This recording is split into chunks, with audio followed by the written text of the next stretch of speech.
Hello and welcome everyone to another episode in this series of Unlearning the Falsehoods. So far, a quick recap of so far what we have covered in this series of, I would say, approximately 14 episodes. All right.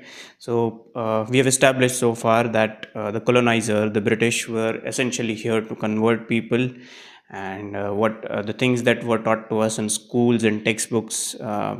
So the reasoning that was given to us in schools through textbooks was that British came over here for the purpose of trade. Surely that was one of the objectives, but the motivating factor for them to risk their lives on boats, so from such far away lands to come over here, the motivation has to be strong enough than commerce, and that motivation was proselytization. They were coming from an age of enlightenment. They were revealed the gospel, and they believed that the entire world should abide by this gospel, and hence uh, successive European countries have indulged in this process of proselytization. So then they themselves were quarreling. Okay, they themselves were fighting amongst themselves.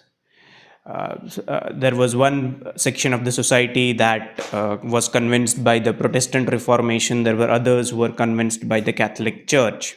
All right, but regardless of their matter, they remained under this broad umbrella of Christendom. All right, and so on and so forth. All the knowledge that we have consumed, okay, the definitions of religion, the definitions of nation statehood, everything that has come is Christianized. Okay, we just accept it these days because that is what we have been taught in our schools through our textbooks, and it still continues. Nobody has bothered to make an effort to change the narrative, or try to make people aware about it. But that is where we come in. Esports and information is an initiative by us to unlearn some of the things that were learned in our childhood through school textbooks. All right, but now we have arrived at that point. From 47 onwards, after the transfer of power, the British did not directly interfere with the state policies of Bharat, but they left some of their socio-political theories over here. They left some of their administrative machinery structures over here, and us, without thinking, we just adopted these measures, adopted these laws without even deliberating upon it. Uh, what would be the repercussions for the future generations? Okay, yes, there are people out there who will say that, oh, but we did have constituent assembly debates. To those people, I would like to say, please read the constituent assembly debates. How were the discussions taking place? There was a clear bias.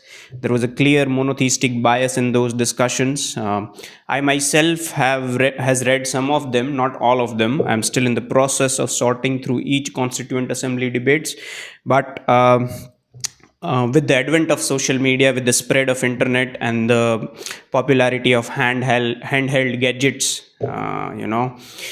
these days we have access to treasures and treasures of information that was earlier not available. So I even encourage many of you to do your own research. Do not rely solely on the information that I give you. Okay, you are more than welcome to counter me, give me a rebuttal, or point out any of the errors that I might make in these videos.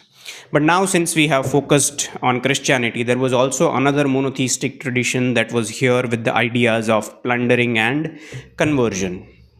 Okay, now for that we need to understand the world dynamics, how exactly all of these things came about. Okay, up until the 6th or the 7th century, our civilization, the civilization of Bharat, was living and enjoying the peak of popularity, the peak of richness, wealth, and everything. So our civilization peaked in the 8th century. That is what is widely not even widely accepted. This is a very unpopular opinion. There are people of the opinion that our civilization peaked during the Gupta Empire, but that is content for some other video. Okay, so essentially, we are pagans, meaning we are polytheists. We worship the idols, and we believe in this idea that there are many gods. Okay. Now, if you look at the neighboring country of Iran, okay, the religion of Zoroastrianism, that we like to call as Parsis, that is the world's oldest monotheistic religion, meaning those people believe that there is only one God. Okay. Now, their belief that there is only one God is not important. The idea of just simply having one God is important. Parsis, they never claimed that ours is the true God. Okay, this was the beginning of the monotheistic tradition. Okay, and as far as historians are concerned, the Zoroastrianism religion is way old. Okay, even the Jews, Judaism also is a monotheistic faith. Okay, so as you move from Bharat, and if you move westwards, you will see increasing tendency for the acceptance of this monotheistic tradition. Okay, they were unwilling to accept that there can be many gods. All right, it could be due to their idiosyncrasies, it could be due to their mental proclivities towards homogenizing the society and whatnot. These are the things for anthropologists and all the other historians and all the other sciences to talk about. But what I am concerned over here is the idea of monotheism, that there shall be only one God. Okay. So, in a sense, it was the if you go move far to the west, if you come to the town of Rome, okay, the home of the Catholic Rome, Catholic Romans and their church, okay, the center. So they were the ones who were spreading the message of gospel even to these lands as well. Okay, in the lands that are today Iraq, Syria, Lebanon, all the West Asian countries. So they were taking their gospel to these lands as well. They themselves came up with their own version of monotheism that we today like to call as Islam.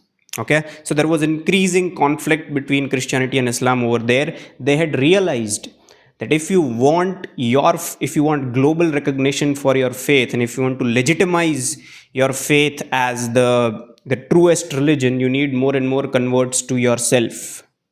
Okay, now Islam came to Bharat via land because Iran was directly connected to modern day or current day Pakistan, that was essentially and is essentially part of a cultural whole that we call Bharat. Okay, so for them it was very much closer. They came via the land route, but they realized that since we need more and more converts, the Christians, through their boats, they are traveling to far away lands to convert more people, to legitimize their faith or their religion as the truest religion. Why? Because there will be more people who would adopt that.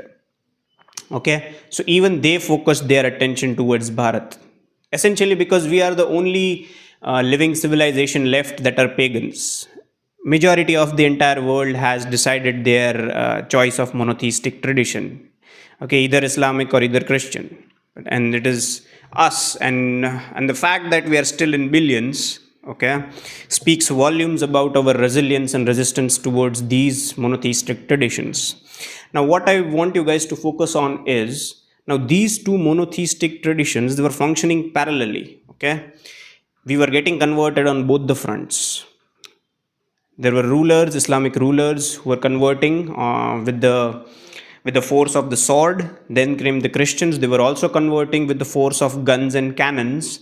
And if when they faced a lot of resistance from the natives, they adopted a rather subtle manner of framing laws, framing charters, and whatnot.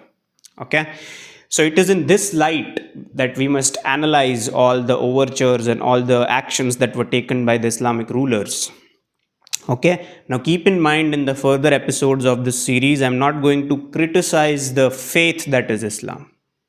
Okay, that's not what we are going to do. What we are going to do is criticize, analyze, and reason. Okay, try to give reasons for some of the assertions that we are making, and what did some of those individuals do, what were their policies, what were their stated goals.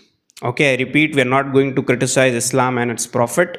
That is, okay, that could be a video, that could be tons of videos, but that's not the point. What we are focusing right now is, what were some of the actions that were taken, and how do you justify those actions? How was it How was the partition of Bharat brought about?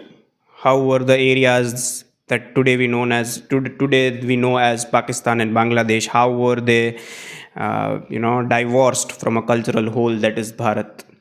Okay, so that is the whole point we would be talking about. There will be some of the difficult truths that might come to the surface, that might be uncomfortable for people, but that is what we have been doing so far from 47 onwards. We are shying away from talking things that could turn out to be difficult conversations. Okay, we cannot keep doing that. Okay, and the foremost reason why we cannot keep doing that is we are halting and impeding the progress of our civilization. Okay, while the other countries, they are developing in an unencumbered way, meaning there are no impediments to their path of development. We, on the other hand, we are still talking about issues uh, that our political leaders were talking about in 1947. Okay, we need to come up with new issues. All right, so that is the whole point, and that is the whole purpose of trying to remove these impediments, hindrances from our paths, and allow our nation to sail smoothly across these roads towards the path of development. All right, so this was some sort of a statutory warning, or meaning like the warnings that you get before the movies, that these things, we are not here criticizing the religion and the faith. Okay, I know there are people, normal people, who adhere to both these monotheistic traditions. They do their work, go home, have supper, go to sleep, the next day they go to work. Okay, so we are not here brandishing people as giving them labels of so and so. Okay, we are simply just picking out some of the individuals from history, analyzing their actions, and all these analyses will be backed by evidences, right? So that's all for this video. We will get deep into the actions by some of the individuals in the upcoming episodes of this series. I'll see you guys in the next video. Thank you for watching.